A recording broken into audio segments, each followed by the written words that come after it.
Et voilà, c'est l'été, fini les mangas voraces, j'ai mis ma palle des séries en cours de côté, j'ai pris les grosses séries que j'ai envie de lire depuis pas mal de temps, c'est pour ça d'ailleurs que vous voyez, il y a peut-être un trou dans les Berserk, je suis en train de lire Berserk et après je vais enchaîner les Bonne Punpun, les FMA, les Ascension, les Ashita no Joe, je me frotte les mains, mais il y a quand même un petit programme de vidéos à venir, au moins 8 durant tout le mois d'août, avec un classement top 10 par éditeur, entrecoupé d'un flop 3, entrecoupé aussi de 3 mangas que je ne connais pas et je m'adresse à vous dans les commentaires. Est-ce que ça vaut le coup ou pas? On commence tout de suite aujourd'hui avec un top 10 monstrueux chez Delcourt Tonkam. Magnifique.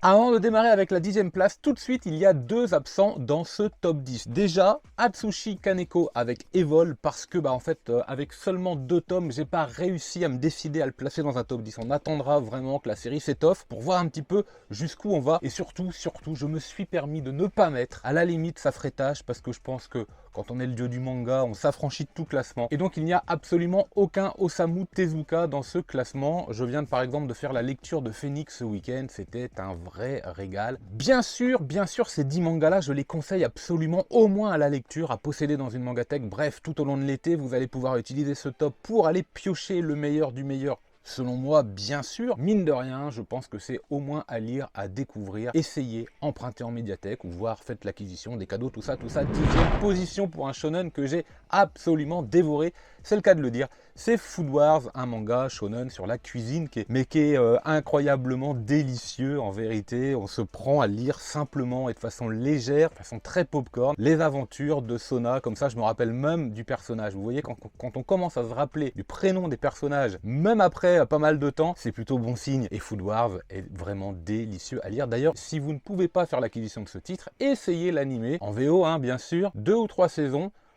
Elles sont nickel. Bien sûr, je ne pouvais pas passer à côté de Rumiko Takahashi et l'indispensable Maison Ikoku. Alors ça, c'est ta perfecte édition assez douteuse dans son appellation. On va appeler ça plutôt une édition double parce que l'édition simple que possède mon frère par exemple est absolument plus perfecte que ça avec son papier un peu canson de cover et tout. Delcourt Tonkam, si vous avez la bonne idée de réimprimer la première édition, moi je revends celle-là et j'achète l'autre parce que ça me convient pas d'avoir cette comédie romantique par cet auteur absolument génial, cette œuvre absolument nostalgique et géniale également, une édition qui est beaucoup trop modeste vu la qualité du titre.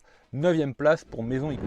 8e position pour un titre que je suis également en train de lire et d'emblée il rentre dans le top 10 parce que c'est incroyable. C'est incroyablement à la fois savoureux à regarder, on en prend plein la vue au niveau des dessins qui sont sublimes, mais c'est en même temps extrêmement dégueulasse au niveau de l'ambiance, au niveau même de certaines scènes. Un scénario parfois qui vous prend aux tripes que vous ne voyez pas venir. Shinichi Sakamoto en tout cas me régale avec son premier cycle du manga Innocent, puisqu'il y a Innocent Rouge dont je vais faire l'acquisition assurément. Je le mets en 8e place parce que les 7 autres titres sont absolument grandioses. Vous vous rendez compte que les 3 qui viennent de passer pourraient faire partie d'un top 5 voire d'un top 3 chez certains autres éditeurs. Je vous dis, c'est monstrueux. 7e place pour un titre où on arrive à plus de 120 tomes et la 9e saison arrive très bientôt. Et d'ailleurs, on va en entendre parler beaucoup à la rentrée. Je parle évidemment de toute la saga Jojo. Oui, il n'est que 7e, je pense que j'ai mieux ensuite encore à vous proposer. 7e, c'est un manga qui est à lire, c'est un manga qui est à découvrir. Vous pouvez faire par saison, vous pouvez prendre n'importe laquelle si vous le voulez. Tout simplement que Jojo, c'est une famille et que vous allez suivre comme ça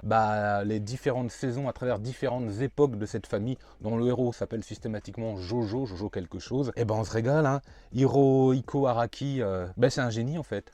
C'est un génie de la mise en scène, c'est un génie du shonen, c'est un génie de la tenue vestimentaire et de la mode également. Il sait faire, c'est un titre délicieux et je vous invite vraiment à découvrir n'importe quelle saison. Je les ai pas toutes lues, il m'en manque encore 2 ou 3 je crois, donc je pourrais pas vous dire laquelle je préfère, mais je sais que j'avais été bluffé et scotché avec Stardust Crusader. Ça, c'est clair. Avant de vous parler du top de la 6e à la 4e place, on va maintenant passer à un flop 3 titres que j'ai pas trop aimé, des titres plutôt récents ou des titres anciens. Ça dépend, j'ai regardé un petit peu tout ce que faisait l'éditeur. Bon après ma mémoire me joue aussi parfois peut-être des tours, donc j'ai sûrement zappé des choses, même dans le top 10, j'ai peut-être zappé des titres impossibles à rater. Surtout dites-le moi en commentaire, je vous remercie d'avance. En tout cas dans ce flop, j'ai placé l'arme ultime, pour lequel j'avais eu aucun atome crochu, mais absolument aucun, et j'avais essayé avec l'animé pareil, j'avais trouvé ça mais d'une lenteur affligeante. Dernièrement, le son des morts, j'ai pas du tout accroché. Et Gantz Edo, ben c'est sympa de lire du Gantz, c'est clair, mais là la mayonnaise elle prend pas, et à chaque fois que je les vois, bon à chaque fois j'achète le tome suivant, mais je suis en train de me demander systématiquement si je vais pas les revendre. Ça, ce sont des flops, soit parce que je me retrouve pas dans le second cycle, le côté nostalgie marche plus avec l'ancienne série que la nouvelle série, soit parce que je m'attendais à beaucoup mieux, soit parce que je me suis ennuyé avec le scénario ou le dessin. En tout cas, voici les 3 titres du flop chez Delcourt Tonkam. Mais il y a tellement de titres qualitatifs qui arrivent là. Allez, 6ème position, et ça n'a pas été facile. Un manga d'escalade. Bon, il n'est pas au sommet, mais peut-être parce que j'ai pas fini de le lire en fait. Ascension, bien sûr, par l'auteur d'Innocence justement. Donc on retrouve 2 fois Shinichi Sakamoto. Waouh, waouh, waouh, waouh, comme on dit.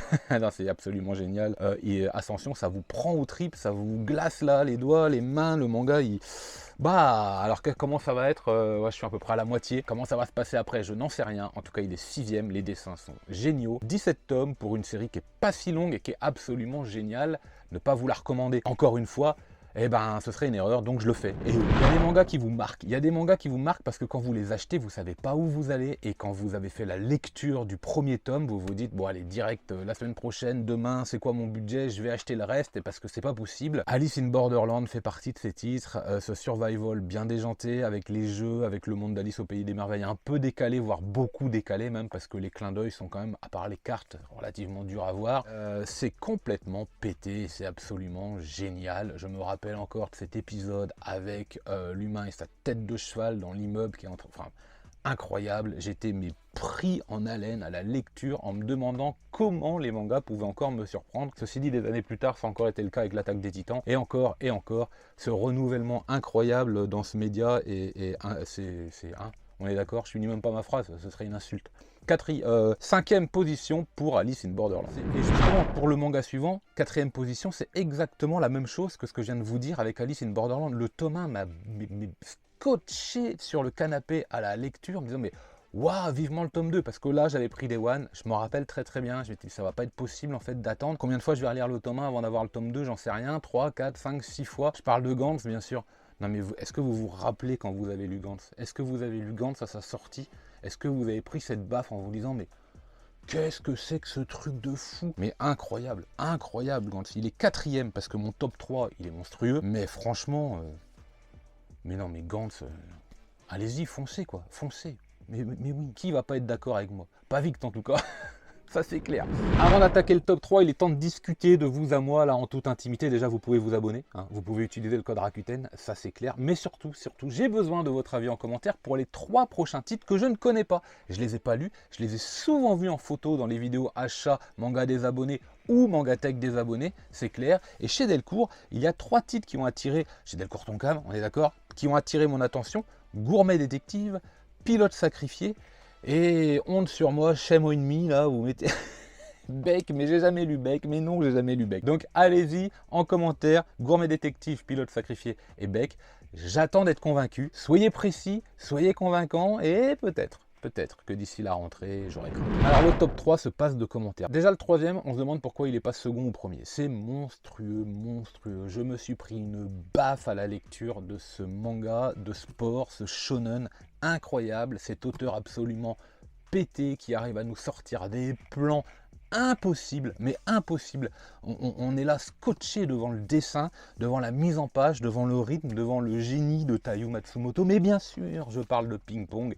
Il sera 3ème dans ce classement de Delcourt Tonkam. Vous imaginez qui peut être second et premier? Si lui est 3ème, c'est grandiose. C'est en 2 tomes dans une édition absolument géniale. Voilà.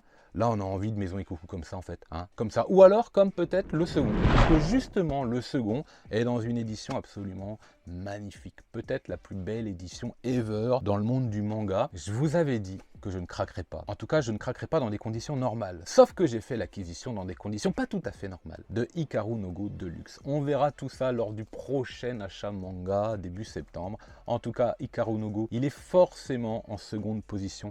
Là aussi, c'est un manga de sport d'ailleurs, hein, puisque le Go est à juste titre considéré comme un sport. Honnêtement, Hikaru no Go, là c'est pareil. La lecture du premier tome, qu'est-ce que c'est que ce manga? Qu'est-ce que c'est que ce jeu? Qu'est-ce que c'est que ces dessins? Mais où est la suite, quoi? Alors, coup de bol, moi, j'avais pas acheté Hikaru no Go avec le tome 1 à sa sortie parce que les tonkam, on n'avait pas la main dessus, en tout cas pas là où j'habitais. Il fallait déjà se déplacer, puis peut-être qu'il fallait commander, il fallait être au courant que ça existait. Mais une fois que ça a été découvert, on les a rushés. Ça, c'est clair, on les a rushés. Je ne peux que vous recommander cette édition. Profitez-en, elle est disponible dans son intégralité, moyennant un budget plutôt sérieux, ça c'est clair. Mais foncez, vous ne pourrez pas regretter la lecture d'Hikaru no Go Must Have. Et le premier est magnifique, le premier est génial, le premier, j'espère, aura le droit à sa fin grandiose, sûrement, croisons les doigts. Le premier m'a mis une claque récemment. Non, l'auteur m'a mis une claque récemment, pas une claque.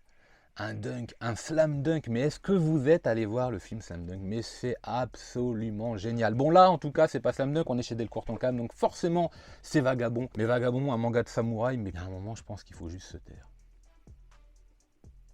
Voilà. Tout est dit. Il est premier du classement. 37 tomes, croisons les doigts pour avoir une fin, mais même si vous vous dites, ouais, s'il n'y a pas de fin, j'achète pas, mais si.